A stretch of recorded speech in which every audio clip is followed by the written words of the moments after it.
room. I did want to cover a couple of things, and then obviously open up to any questions, and then we'll transition to single cell data. And of course, if anybody else has any comments. But one question I got in our breakup room was, if I have my own list of genes, gene IDs, can I bring them back into the database and then analyze them in different ways? And I think that's a very good question, and the answer is yes, you can do that. And so what I'm going to do is I'm going to show you how to do this. But what I'm going to do is I'm going to show you how you can download a list of genes as well, which is, I think, something useful, and then take that list and bring it back into the database. So I have a list of genes here that are 139 genes. So I'm going to go ahead and download this list. So I clicked on download. I'm going to select tab delimited. There are different options here. You can pretty much download everything that's in the database. If I clear everything, by default, the IDs will automatically, you'll automatically download the IDs. And I'm going to select, I don't want the header. I just want the list of IDs. And I want one transcript per gene, because sometimes you have multiple transcripts per gene. And I'm just going to show the answer in my browser, right? So here's a list of all the IDs. Now, let's imagine that this is your list of IDs from an experiment. You ran an experiment in the lab, a proteomics experiment, and you got results back from the sequencing facility, and they said, oh, well, these are the most highly expressed genes in your experiment. So you would want to potentially try and do a Go enrichment on them, or analyze them in different ways. And so if you go back to any of the resources, obviously in this case, I'm looking at Plasmodium genes. You would want to go to PlasmoDB, and under the searches, you can look for a list of IDs. And so now I can select list of IDs, and I can paste all of these IDs here. You can also upload them as a text file if you want. And now when I run this, it's going to generate a new step in a strategy, and it should contain the 139 genes that I downloaded. There may be differences here sometimes. If you are using an older version of IDs, sometimes, or an older version of the genome, or the IDs came from an older version of the genome, if there's been an update, sometimes some genes get merged into one, as you saw from the annotation exercise, that this could happen. Or sometimes some genes disappear, right? Because they end up being not genes anymore. And so you may not get an exact number. If that turns out, it may be because of that reason. But once you have them here in a step, you can now start asking questions. I can add a step here and ask how many of these genes are expressed in different stages. I can look at a genome view, which allows you to very quickly see where these genes are located and which chromosomes, and you can very quickly see if there's any kind of clustering happening. And then I can analyze them and do Go enrichment on them, for example, and ask, if there is a particular cellular component in this case that is enriched in my list of samples. And so when you get the results, I know this is going to be an interesting result because we ran it in our breakout, and you can see here that there's a really high enrichment of apicoplastid targeted genes, right? So if you were doing an experiment and you analyze your genes, this would be a really cool result to find, right, in your set, because it may suggest that the plastid is involved in whatever process you were analyzing. Are there any other comments from instructors or other questions from participants before we move on? I have one query, Omar. So yeah.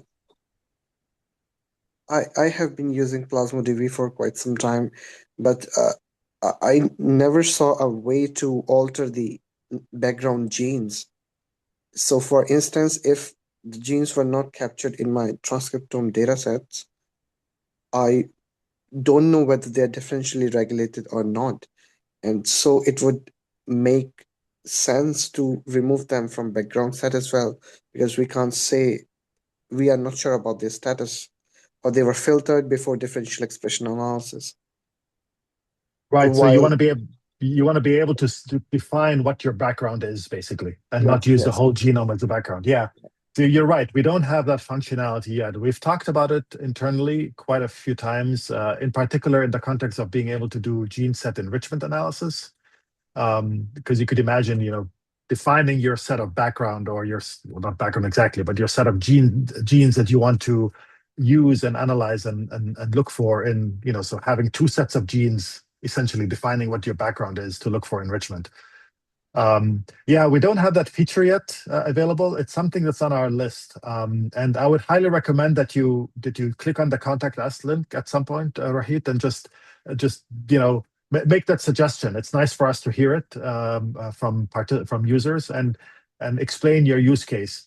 And we'll keep it on the list. It doesn't mean we're going to be able to develop it right away, but it's definitely something we should develop and would be nice to have. I agree. Yeah, good suggestion. Mhm.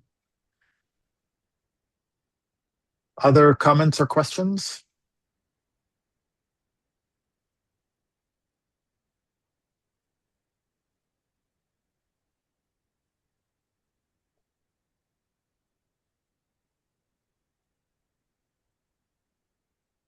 Okay. There's one more query. Yeah. So there's always a conundrum, like which GAF file, like gene ontology annotation file, should I use for enrichment? Should I use the curated one? Should I use the uh like combined, both like manually curated and automatically annotated? Which one do you suggest is much more reliable?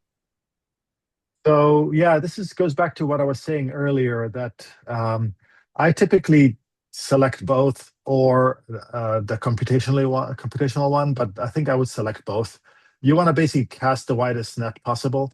Um, None of them are going to be perfect, right? There are always going to be some false positives in there or things that don't make sense, depending on how things were analyzed. I know, for example, in trypanosomes, there was a set of Go terms come from the subcellular localization experiment, where they tag genes with fluorescent protein both on the C terminus and the N terminus.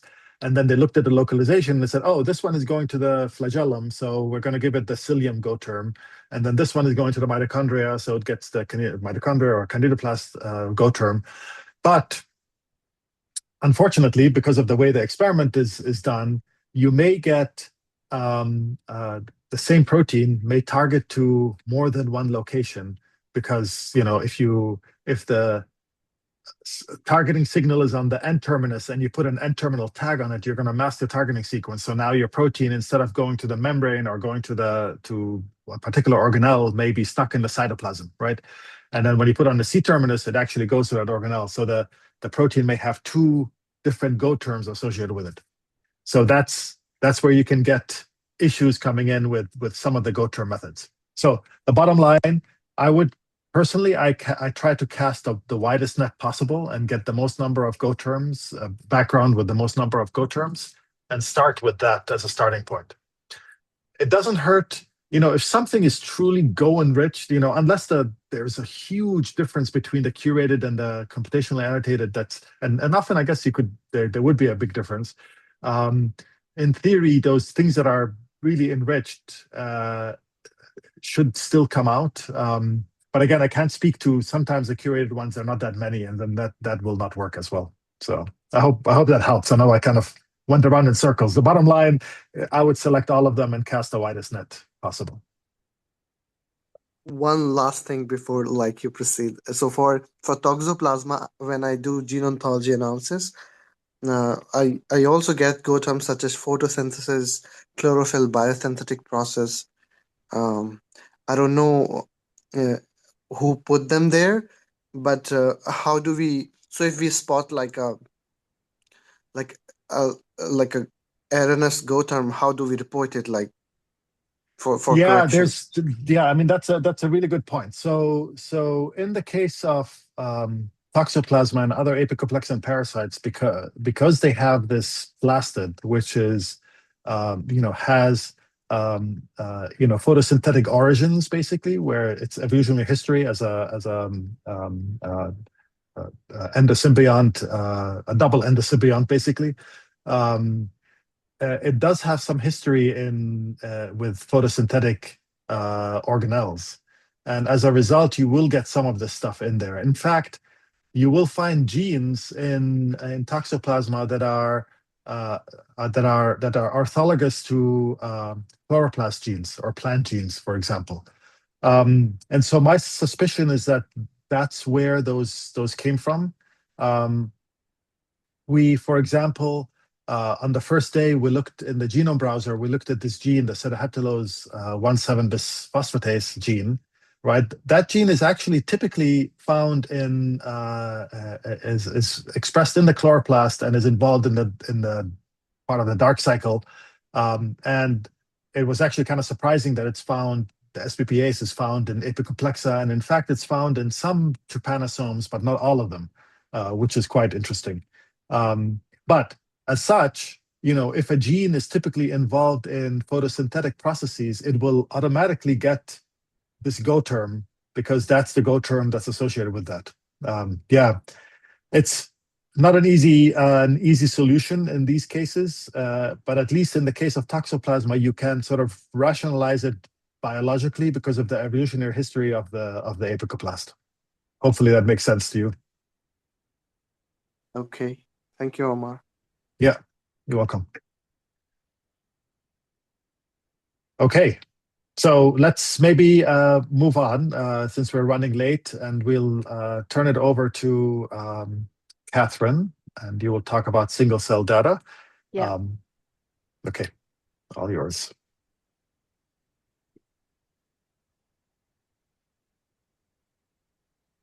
Okay, can you see my screen? Yes. Okay, cool. Let me just share that properly.